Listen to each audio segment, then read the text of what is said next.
sore. Terima kasih atas waktunya yang diberikan kepada kelompok kami. Kami dari kelompok 8 ingin mempresentasikan hasil diskusi kami kepada pemohon materi satu lagi. Baik, terima kasih atas waktu yang diberikan kepada saya. Saya akan membacakan hasil diskusi kami. Evaluasi pembelajaran BIPA atau Bahasa Indonesia bagi penutur bahasa asing dapat dilakukan dalam berbagai bentuk tergantung pada tujuan dan keterampilan yang ingin diukur. Berikut beberapa bentuk evaluasi pembelajaran BIPA. Yang pertama, evaluasi formatif. Dilakukan selama proses pembelajaran untuk memantau perkembangan peserta didik. Bentuknya bisa berupa kuis singkat, latihan, diskusi, atau refleksi diri. Tujuan utamanya untuk memberikan umpan balik kepada peserta didik dan guru agar bisa menyesuaikan strategi pembelajaran. Yang kedua, evaluasi sumatif. Dilakukan pada akhir suatu unit atau program pembelajaran. Bentuk evaluasinya bisa berupa ujian akhir, tes tulis, presentasi, atau tugas akhir yang menilai pencapaian pembelajaran secara keseluruhan.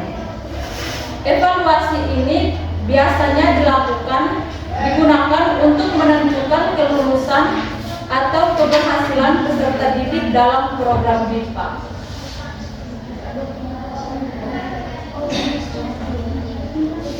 Evaluasi kinerja mengukur kemampuan peserta didik dalam menggunakan bahasa Indonesia secara aktif dan kontekstual.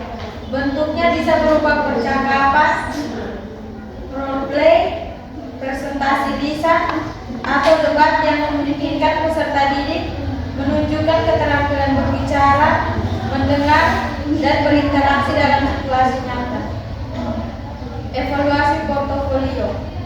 Evaluasi ini berbasis pengumpulan hasil kerja peserta didik selama periode tertentu seperti esai, catatan harian, laporan proyek, atau hasil karya lainnya. Portofolio memungkinkan guru untuk melihat perkembangan keterampilan bahasa peserta didik secara lebih komprehensif.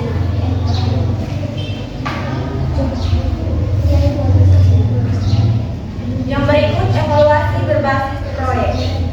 Peserta didik diberikan proyek tertentu yang mengharuskan mereka menggunakan bahasa Indonesia untuk menyelesaikan tugas. Misalnya, membuat video, menulis artikel, atau membuat laporan penelitian. Evaluasi ini menilai keterampilan komunikasi, pemahaman, dan kreatif peserta didik. Yang berikut, tes standar.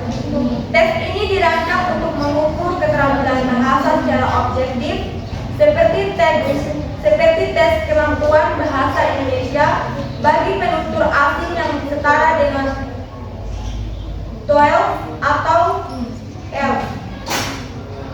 Tes ini biasanya terdiri dari beberapa komponen seperti membaca, menulis, berbicara, dan mendengarkan.